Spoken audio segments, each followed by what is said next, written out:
Welcome to the চ্যানেলে সকলকে স্বাগত। তো ডাব্লিউবিপি কনস্টেবল নিয়োগ মামলা 15 জুন কলকাতা হাইকোর্টের শুনানির পুঙ্খানুপুঙ্খ বিশ্লেষণ এবং পরবর্তী পদক্ষেপের সম্পূর্ণ রিপোর্ট আমরা এই ভিডিওতে দেখে নেব। তো প্রথমে দেখো, শুধুমাত্র একটি মামলা নয়, এটি 21,000 পরিবারের রুটি রুজির লড়াই কিন্তু। তো বিষয় ভিত্তিক কি? ডাব্লিউবিপি কনস্টেবল নিয়োগ ইডব্লিউএস প্রার্থীদের আইনি অধিকার ও নিয়োগপত্র। বর্তমান পরিস্থিতি যদি দেখি, নিয়োগ প্রক্রিয়া সম্পূর্ণ হলেও আইনি জটিলতায় আটকে আছে অ্যাপয়েন্টমেন্ট লেটার কিন্তু। নেক্সট, 15 জুনের গুরুত্ব কি? তো দেখো, 15 নাম্বার আইটেম সুদীপ্তা চক্রবর্তীর মামলা হিসেবে শুনানির জন্য তালিকাভুক্ত ছিল এবং আজই চূড়ান্ত রায় আসার প্রবল সম্ভাবনা ছিল কিন্তু, মানে 15 জুনেই। শুনানিতে বিলম্ব কেন থমকে গেল 15 জুনের প্রক্রিয়া? তো প্রথমে রয়েছে প্যানেল পরিবর্তন। রাজ্য সরকারের স্টেট কাউন্সিল আইনজীবীদের প্যানেল সম্প্রতি পরিবর্তিত হয়েছে, নতুন প্যানেল দায়িত্ব নিয়েছে, তো এটার জন্য একটা। নেক্সট, নথিপত্রের অভাব। নতুন সরকারি আইনজীবীদের কাছে শুনানির জন্য প্রয়োজনীয় কাগজপত্র এবং প্রধান কেস ফাইলগুলি ছিল না।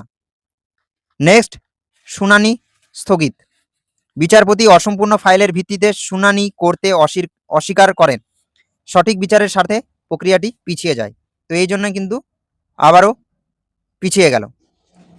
নেক্সট, ক্যান ফাইলের জটিলতা ঠিক কি? তো ক্যান ফাইল বলতে বোঝায় যে কোনো একটা কেস তাড়াতাড়ি শুনানির জন্য ক্যান ফাইল করা হয়, তো এটাকে ক্যান ফাইল বলে। তো প্রাথমিক আবেদন ক্যান ফাইল 1 অবস্থা সফলভাবে জমা দেওয়া হয়েছে। তাৎপর্য যদি দেখি, এটি পূর্ববর্তী নির্দেশিকায় কভার করা হয়েছে এবং চাকরি প্রার্থীদের পক্ষে সম্পূর্ণ প্রস্তুত ছিল কিন্তু।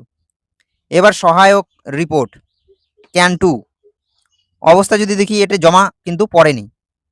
তাৎপর্য কি? পুলিশ রিক্রুটমেন্ট বোর্ডের পিআরবি তরফ থেকে এই গুরুত্বপূর্ণ রিপোর্টটি তৈরি থাকলেও তা আনুষ্ঠানিকভাবে আদালতে বা বিরোধী পক্ষের কাছে পেশ করা কিন্তু হয়নি। নেক্সট, আদালতের অন্দরে কার কি অবস্থান ছিল? তো এবার দেখো, চাকরি প্রার্থীদের আইনজীবী অনিন্দ্য লাহিড়ী ও অন্যান্য শুনানির জন্য সম্পূর্ণ প্রস্তুত ছিলেন তারা। রাজ্য বা বোর্ডের আইনজীবী নতুন প্যানেল হওয়ায় প্রয়োজনীয় কেস ফাইল হাতে ছিল না তাদের। চাকরি প্রার্থীদের আইনজীবীরা সমস্ত এফিডেভিট ও নথির কপি আদালতে কিন্তু জমা দেন। রাজ্য বা বোর্ডের আইনজীবী ক্যান 2 রিপোর্ট পেশ করতে ব্যর্থ হন। নেক্সট, এদিকে দেখো, দ্রুত শুনানির জন্য বিচারকের কাছে বারবার চাপ দেন। এদিকে বোর্ডের আইনজীবীরা কি করে, তাড়াহুড়ো করে অন্তর্বর্তী নির্দেশ আটকাতে আদালতের কাছে সময় প্রার্থনা করে কিন্তু। তো এই ছিল দুই দিকের দুই পক্ষ। নেক্সট, তো কেন সময় চাইলো পুলিশ রিক্রুটমেন্ট বোর্ড পিআরবি? দেখো, আদালতের প্রতিলিপি থেকে যা বলেছে সেটাই আমি এখানটাও বলছি।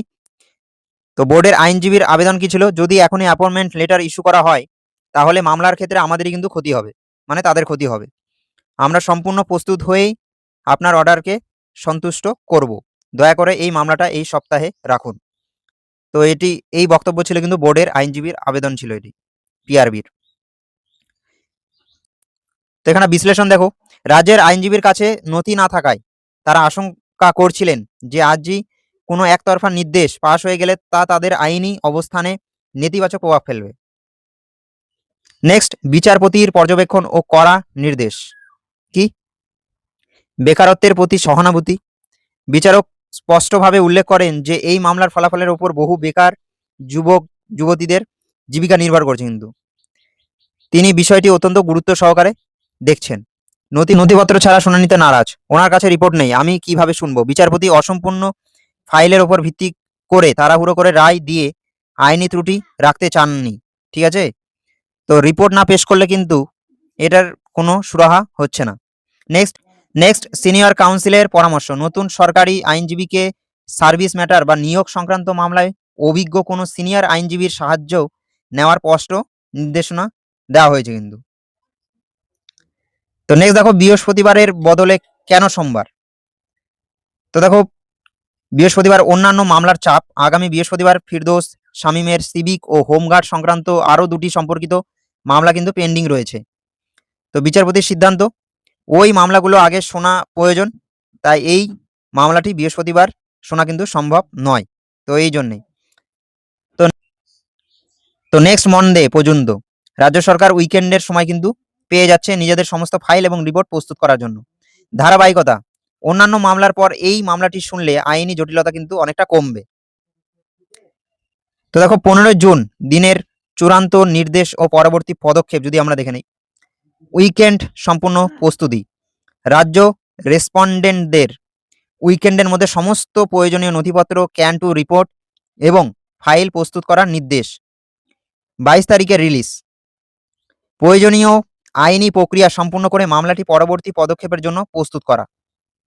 নেক্সট আগামী সোমবার চূড়ান্ত শুনানি। বিচারপতি আশ্বাস দিয়েছেন যে আগামী সোমবার নেক্সট মন্ডে এই মামলাটি অবশ্যই লিস্টে থাকবে এবং জরুরি ভিত্তিতে শোনা হবে। তো এক নজরে সংক্ষেপে যদি দেখি আমরা, তো দেখো মামলা বাতিল হয়নি, কেবল স্থগিত হয়েছে। কিন্তু শুধুমাত্র সরকারি আইনজীবীদের প্রস্তুতির অভাব এবং নথিপত্র না থাকার কারণেই যে শুনানি সেটা কিন্তু স্থগিত হয়েছে। নেক্সট বিচারপতির ইতিবাচক দৃষ্টিভঙ্গি। তো বিচারকের মেজাজ অত্যন্ত ইতিবাচক ছিল এবং অন্যান্য কেস দ্রুত নিষ্পত্তি হচ্ছিল। সমস্ত ফাইল থাকলেই এই 15 নম্বর কেসটিও আজ কিন্তু আজ বলতে 15 তারিখ 15 জুন মিটে যাওয়ার প্রবল সম্ভাবনা কিন্তু ছিল। সমাধান আসন্ন। দেখো আগামী সোমবার উভয় পক্ষ সম্পূর্ণ প্রস্তুত হয়ে এলে এই দীর্ঘ প্রতীক্ষিত মামলার চূড়ান্ত ফয়সালা হতে পারে এবং 21,000 পরিবারের মুখে হাসি কিন্তু ফুটতে পারে। তো এই ছিল আপডেট। আশা করি যে নেক্সট মন্ডে আমরা একটা কিছু সুরাহা মিলবে, চূড়ান্ত সিদ্ধান্তে আসতে পারবে। তো দেখা যাক কি হয়। তো এই ছিল তোমাদের আপডেট। ডাব্লিউবিবির একটা ধোঁয়াশা মতো হয়ে আছে, দেখা যাক কবে এটি শেষ হয়। এগুলো নতুন হলে চ্যানেলটিকে সাবস্ক্রাইব করে পাশে থেকো, তোমাদের জন্য আপডেট আসতে থাকবে সময় সময়। তো থ্যাংক ইউ ফর ওয়াচিং, দেখা হচ্ছে নেক্সট ভিডিওতে। Thank you.